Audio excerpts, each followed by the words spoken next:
Okay, 6:02. So we will get started.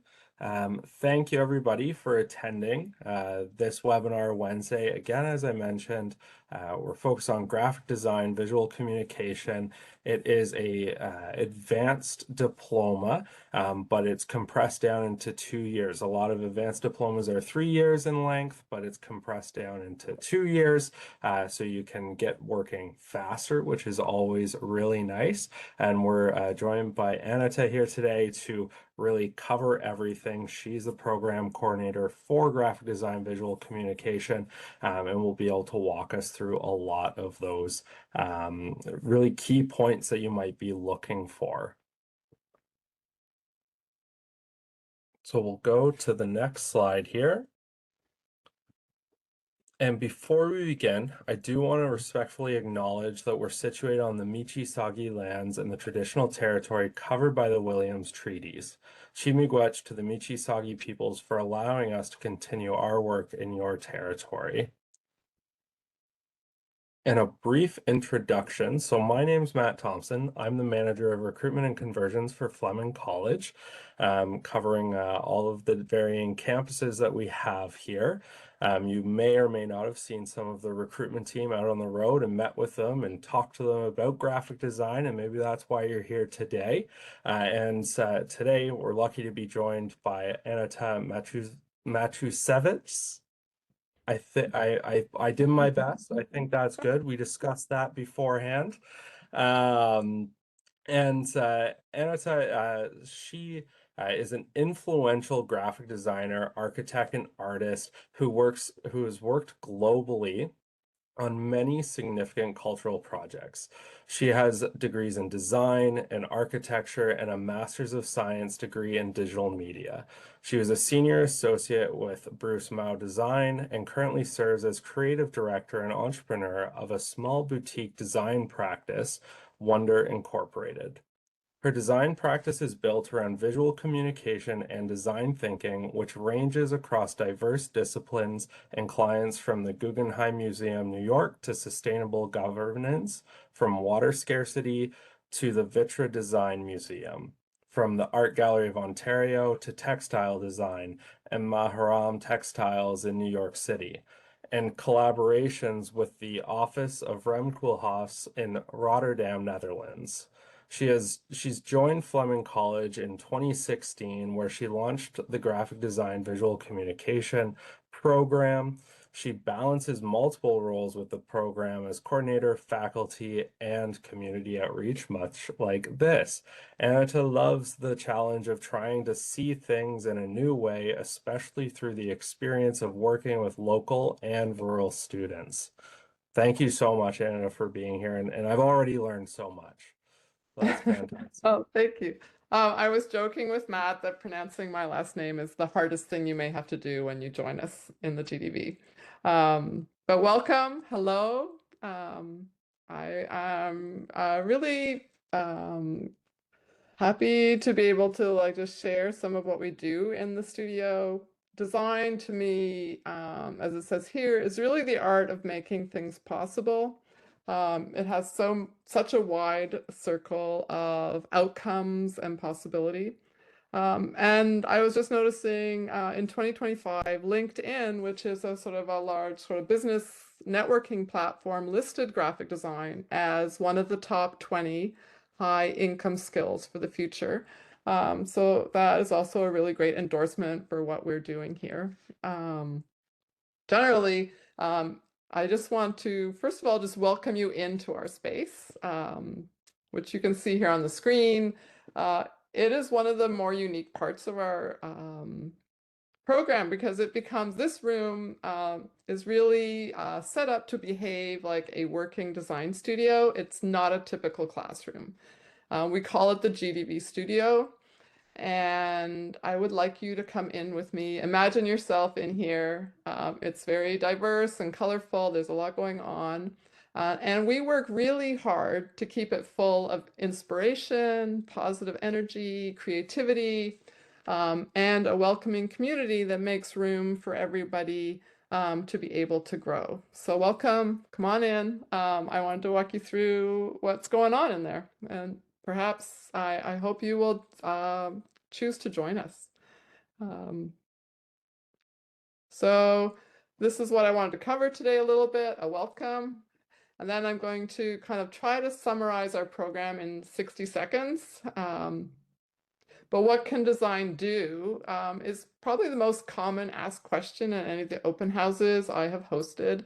What do designers do? What do you make? And it all comes down to projects. I've got this number 4 is projects, projects, projects. Um, that is really, it's very hands-on learning. It's applied learning all the way through. We don't do exams or tests. We really work on real world projects all the way through. Um, and I wanted to share some of that work with you and some of the stories behind it. The whole program, like Matt said, is 6 semesters, but we're condensed. We go through the summer, so there's no summer break. And that allows you to get into the workforce within 2 years. And our kind of culminating project is working with a community client. And I will talk about that a little later on. And we also have a special research trip to Montreal in the 2nd year program.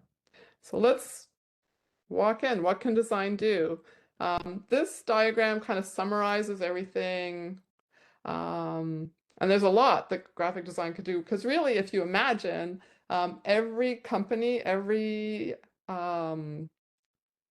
organization, every government, every product designer has to communicate with their customers, with their clients, with their constituents, and all of that communication must be designed.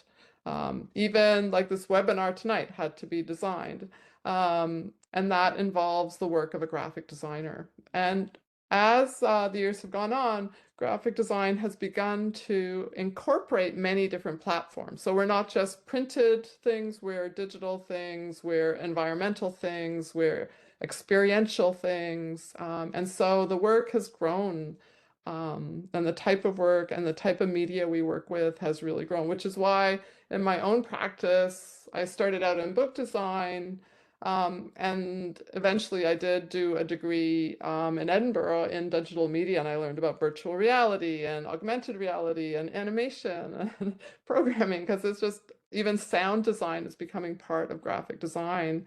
And so you can see here, I kind of conceptually think of graphic design in 3 kind of spheres. So I have creative communication here on the top right, and that kind of encapsulates all the kind of stereotypical things you might think a graphic designer does. So branding, illustration, typography, book design, making images, working with visual journalism and packaging, magazines, album art, working in all of these fields and making products within all of these things. But there's also the way we communicate all the information and the messages we want to convey is really comes down to storytelling. So the top left sphere is about this idea of making narratives and developing stories. And so, it really does drill down to the fact that humans are the storytelling animal on Earth. And so we look at ways of being really good at telling stories through photography, through using 2-dimensional and 3-dimensional models, through brand narratives. Why do we all want to wear Adidas and Nike? Because they're really good at creating stories around their products that we want to be a part of. Graphic novels, writing, and more recently, video and motion graphics are a big part of our practice as well. And then at the bottom, that sphere is something maybe that is more like a structure in the background, just like buildings, don't stand up if they don't have structure somewhere inside the walls. Well, all of that creative communication and the narrative and storytelling doesn't really hold together unless you have a strategy. And so we also work in the kind of background, like thinking about experience, brand experience, web experience, user experiences, information architecture, prototyping, web design, and even collaboration skills. Like, how does all of this come together? So within your 2 years of your accelerated advanced diploma, we do a lot of projects. It's very fast-paced. It's very diverse. It does culminate in this community client work, which I'll talk about very soon. And the last semester is dominated by an internship experience where the students, and maybe you will join us and have this experience, you are working with in a real world environment. Some are hybrid, some are in person, trying out and learning about what it's like to work in different work environments. And hopefully through a number of internships and through some of the experiences, you figure out like exactly what kind of work do you want to do, and in what kind of environment do you want to do it, and with what kind of people do you want to be working with. And I can say that over the past 10 years, um, every student that has been eligible to do the internship has had one and found one. So I think we have a really good track record.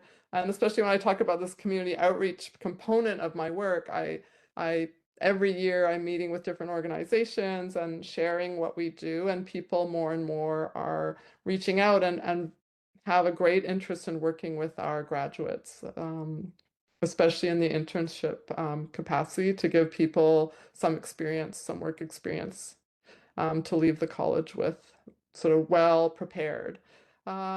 And then I want to talk about our faculty a little bit. There's, I think, we sort of grow and shrink a little bit, but there's usually 8 or 9 people, and we're all professional designers. So everybody has a practice. We are really well versed in what's going on in the design community right now, right today. We know the tools, we know the changes that everyone's dealing with, the kind of stresses, the kind of inspiration, the new things happening and what's growing. And we really share a lot of that information with our students. So what you're learning is very up to date in terms of what the skills and the tools. So this is a list of all these words. Now I'd like to show you what that looks like in terms of visuals. So let's move from the words into the studio. And these are the real projects that students have produced throughout the years here. So we do a lot of poster design, which is always very exciting because you get to kind of explore, you get a lot of artistic freedom and creative freedom in these projects. So this is for the Polaris Music Prize that the CBC announces every autumn. We work in illustration. This is a magazine cover that a student created on their iPad using Procreate. So also in terms of tools, we're very open. People bring a lot of their own tools and elaborate on the Adobe Creative Suite that we use as the basis because it's the industry standard, but there's a lot of other apps and tools that are becoming more and more part of the design community. So we also experiment with a lot of that. This was a poster for an exhibition design, and believe it or not, all the images I'm about to show you, that students actually created, all the photography, all the images, everything, nothing is coming from a stock photography or from the internet like download. This student actually took their friend's daughter to a lake near Peterborough and dressed her up in a kind of vintage dress, gave her a ukulele and said, "Jump in the lake. I'm going to take photos of you underwater." So this piece was a really creative piece. And this student actually went on to started out as a graphic designer, was hired by their internship firm, and then became the artistic director of the firm, and now has moved on as a creative director to a larger agency. So really great trajectory. And this image has always been very memorable for me. And that girl, because it was not warm when she jumped in the lake, she was a great model for this.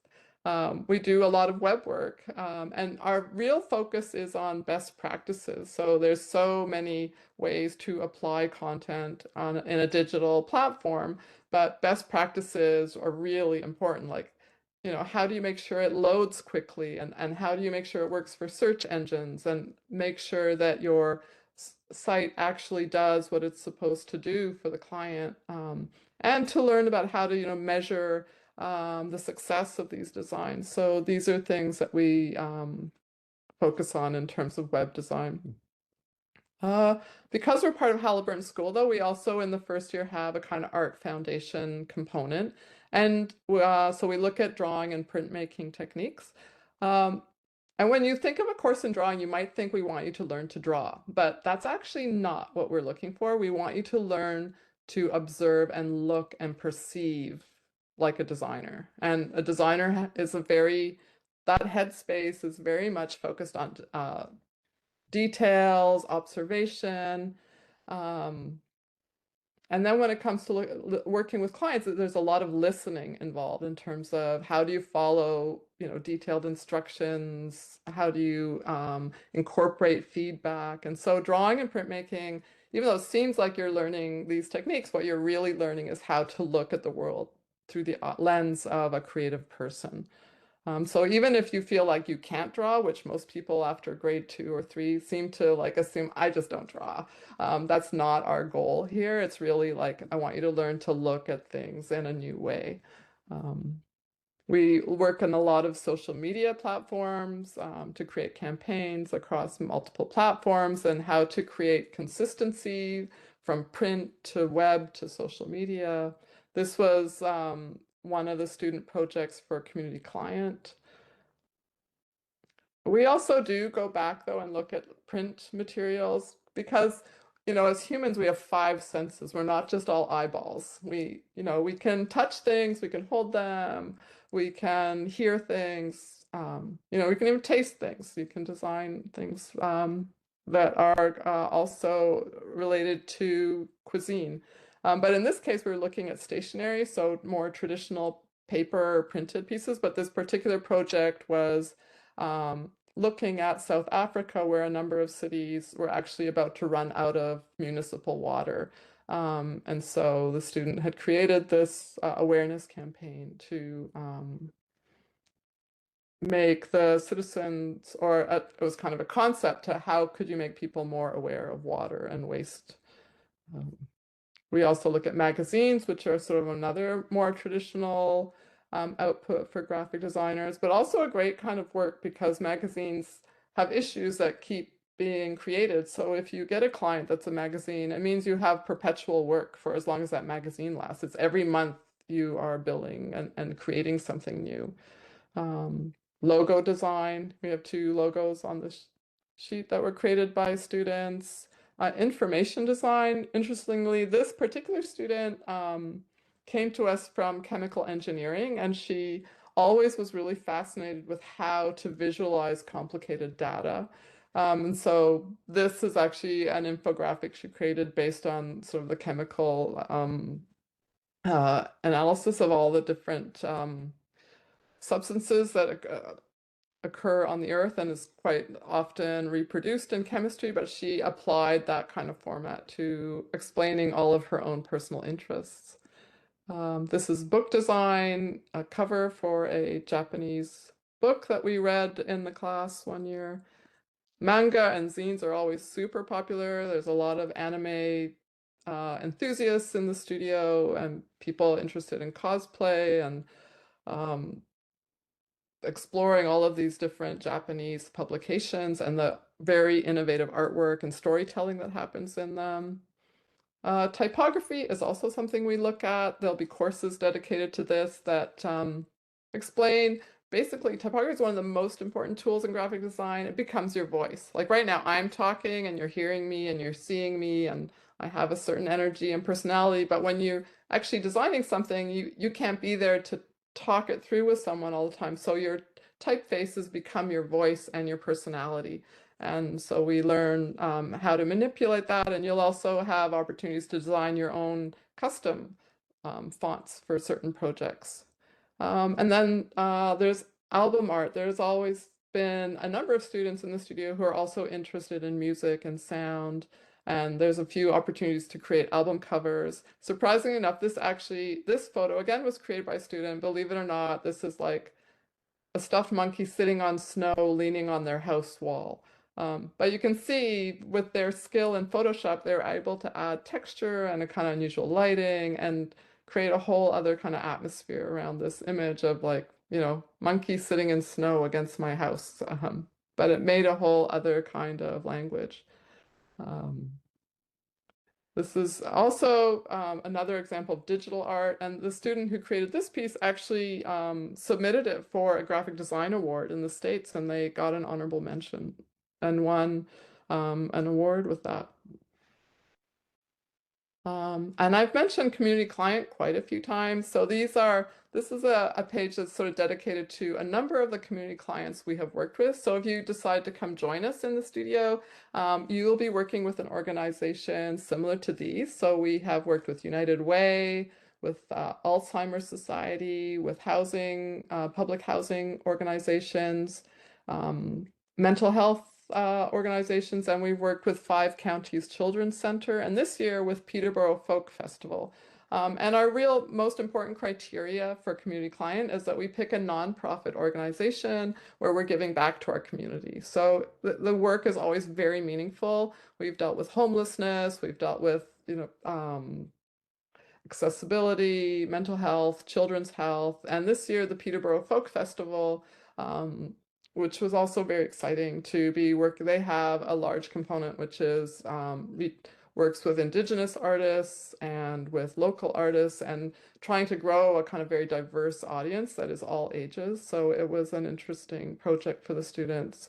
And almost every single one of these ended up with some part of the student campaign being put into the real world and developed and ended up in a internship for somebody from the studio. So these have been like really rewarding projects that we all really, really love working on and seeing. And this was an example of a release that came out with 5 Counties because one of our students, Taylor, here on the right, ended up being hired to do a social media campaign for them. And the great thing is about our community partners is that they always love to share these stories of the success of working with our students. So this is an opportunity for anyone that comes to join us. You will all be working on something like this. And another kind of perk from being one of our students is we do a second-year trip to Montreal, which is a design research trip. And Montreal is so awesome for having like some of Canada's best museums. So we look at all the kind of newest techniques of installation and how they are using 3D printing and really kind of participatory installations and things that really involve the viewers. So we really learn a lot. And you come back and we're working at the same time on in a exhibition design project. So the trip kind of inspires a lot of people to kind of really create something spectacular in terms of their own application of design in their exhibitions. So yeah, so thank you for joining me and for listening to my kind of presentation about like what does design do. I sort of explained it in words, I've shown it in images, and I hope you do consider a career in design. Personally, I really love my work. I love being a designer. I'm always learning something new. It's never boring. And also, like, it is a career that offers you so many choices, which I have really, really enjoyed and I still enjoy, and I never want to stop designing. So I hope some of that enthusiasm kind of grows into your life too. Thank you. That's amazing. Thank you so much. I appreciate all of your insight into that and what this course really includes and where students can go afterwards. It's phenomenal. Anybody with questions, feel free to type them out. I understand it takes a little bit longer to type them out, but please ask your questions in the chat there. And while we're doing that, what resonated with me is when people are looking at post-secondary, a lot of the times post-secondary is teaching you how to think in different ways, whether it's one program or another, and how to solve different things. And that's one thing that stuck out to me here is it's even the drawing and printmaking.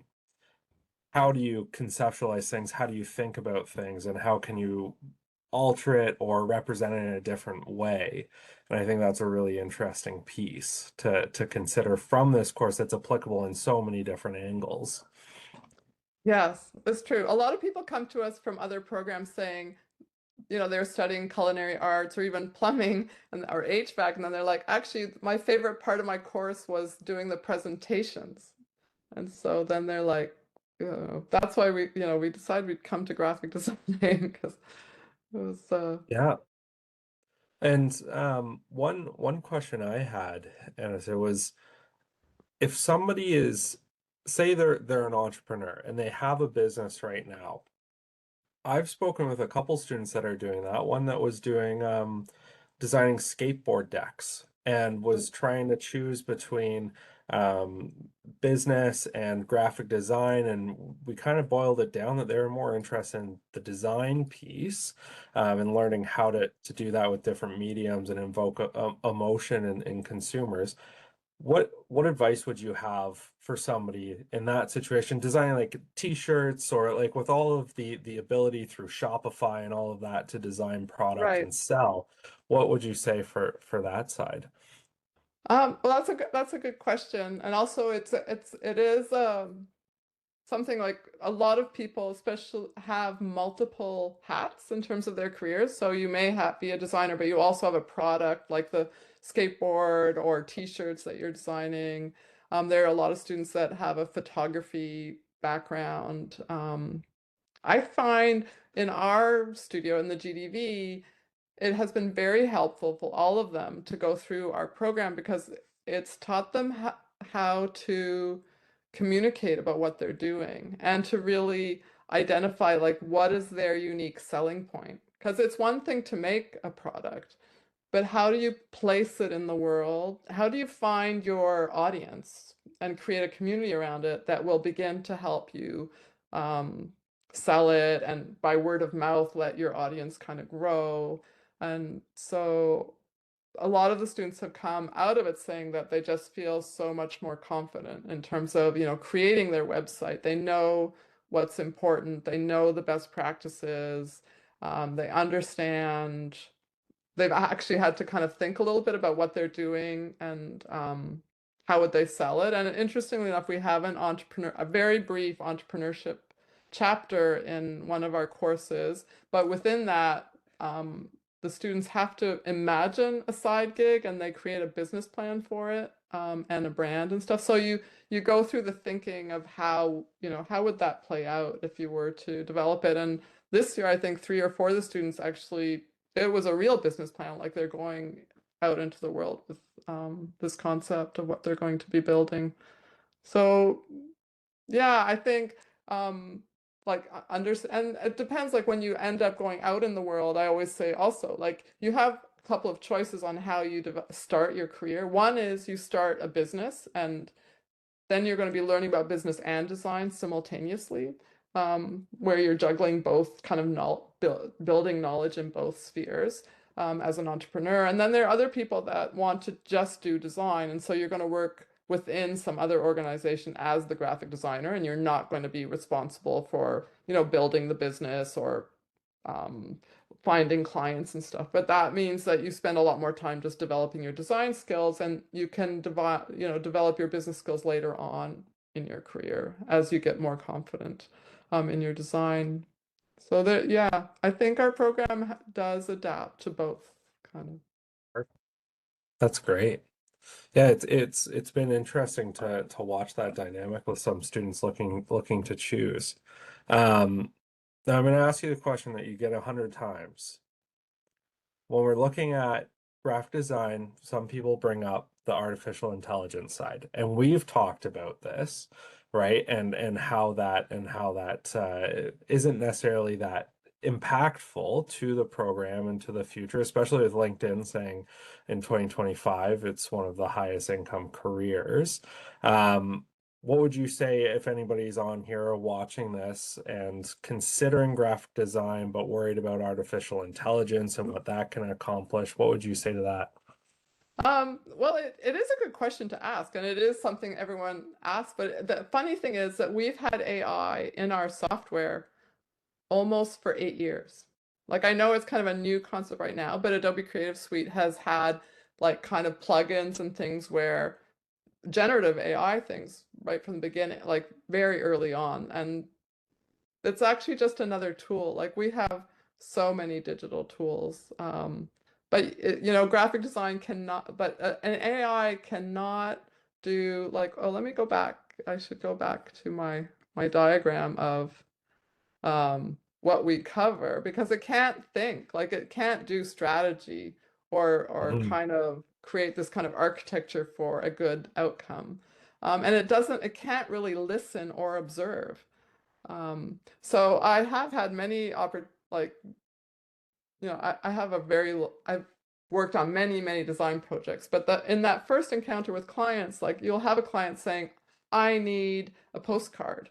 And you'll say, well, why do you want a postcard? And when they explain what they really want to communicate, there are many times where you can say, you know what, a postcard isn't going to do that.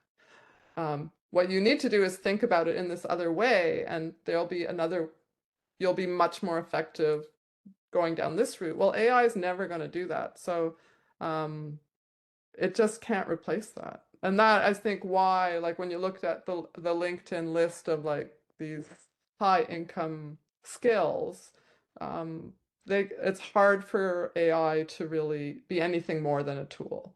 And it's a wonderful tool. Like it really does allow you to do things that were quite menial. It just cleans it up.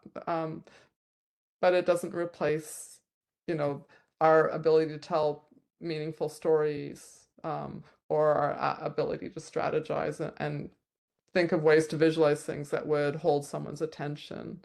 It's just an extension of our skills. Like we already invented the phone so I can hear things like far away.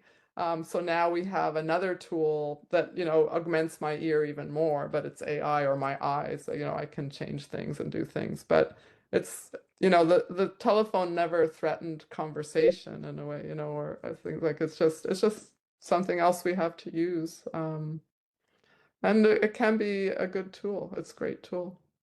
Yeah, and as you said, being that visual communication piece, right in the program name, communication is between two people, right? So Yeah. it's hard for if a robot is trying to communicate to a person, and you're only as good at using AI as you're good at asking questions. And as you said, if a client says, I want a postcard, there has to be that conversation there to determine is that the best way to do it, or you shared with me, I believe, one time when we were discussing something, AI can't feel. So when it comes to packaging, like I'm Right. a millennial and I have way too many iPhone boxes in my closet. There's no iPhones in them. I just kept them for this long, right? So, but a graphic designer works on that, and how does it make somebody feel when they open that, and why do you keep it? Things like that just can't be replaced, right? No, that's true. Um, Yeah, I think it's just an awesome tool, and there will be more tools beyond even AI as we go into the future. I think it's a very exciting time to be a designer because I keep telling the students that are graduating, like, I saw a lot of change in my career. Like, I did my first book with no computer, and now it's so digital. But, like, for them, there are going to be so many tools and radical changes, even in the way we work, that it'll be a very interesting time. It's exciting. Perfect. And I think I've got all my questions answered for the most part. I don't see any questions from anybody on the chat here. Maybe we'll give it a few more seconds if anybody has questions about graphic design or just Fleming in general, what to expect, any questions about fee deadlines or anything like that. That was your chance to ask. Um, and I said, in terms of, say, if somebody wanted to continue their education on after graphic design, what are some opportunities with other institutions that you're aware of that some students have taken advantage of in the past? If There you are are, I'm quite a putting you on the spot, so No, there are quite a few pathways. We've had students move on to Trent into different marketing and corporate communication. We also have a pathway to Ontario Tech. In fact, in Ontario Tech, you get advanced standing. So if you've done our program, you get into second year and into almost any program that they have. And they have media programs, they have adult education, like learning to create sort of teaching platforms online or sort of YouTube channels, types of things. And they have programming and web. They have a lot of different media. So it'll allow you to go from the college diploma into a university degree scenario. And we also have had students, independent, it's not an official pathway, but they have gone advanced standing at OCADU as well, to pursue advertising. And that was just on the power of their own portfolio that they had developed with us. So there are quite a few paths. That's perfect. And I guess from the recruitment side, we hear all the time, do you need a portfolio to get into graphic design? Right. No, we're unique in that way that anyone can come to us. And I actually feel that that makes us pretty interesting, because we get people from so many different backgrounds and walks of life that are just feel that they are creative people and they haven't had an opportunity to exercise that yet. And so a lot of people, when I say, we're a welcoming community and we give people room to grow, it's really, if if you start to feel like I've tried a lot of different things and I think actually being creative is where I need to be, this is a place to try it. Perfect. Well, it makes sense if there's students from every walk of life, including trade students coming in, Yeah, and we've got I don't know if it was from graphic design, but we've got when the Jays were playing, our plumbing students put go Blue Jays go on the right. They made it KTPC out of right the across. plumbing. That was Yeah. great. Yeah. So yeah, creativity everywhere, and what's nice is I was right across from the GDV too, right? So Yeah. there you Yeah, and go. our space is really nice. I do encourage anyone, if there's an open house and you want to come by or even book a tour, walking through it. And I'm always available. You can email me. My email is up here on the page, and I'm on the web on like the Fleming site. I'm really happy to meet with people in the studio and or to answer questions in email. Um, so just reach Perfect. out. Yeah. Perfect. Well, thank you everybody for attending today. I hope you found this valuable, and anybody attending after the fact, watching the recording, please don't hesitate to reach out. You can scan that QR code there. You can book a one-on-one advising session with a recruiter, book a tour, or you can email Anita directly at that email there. And as she mentioned, happy to connect with you and answer any questions. And hopefully we'll be able to see you around the halls of Fleming and the Peterborough campus.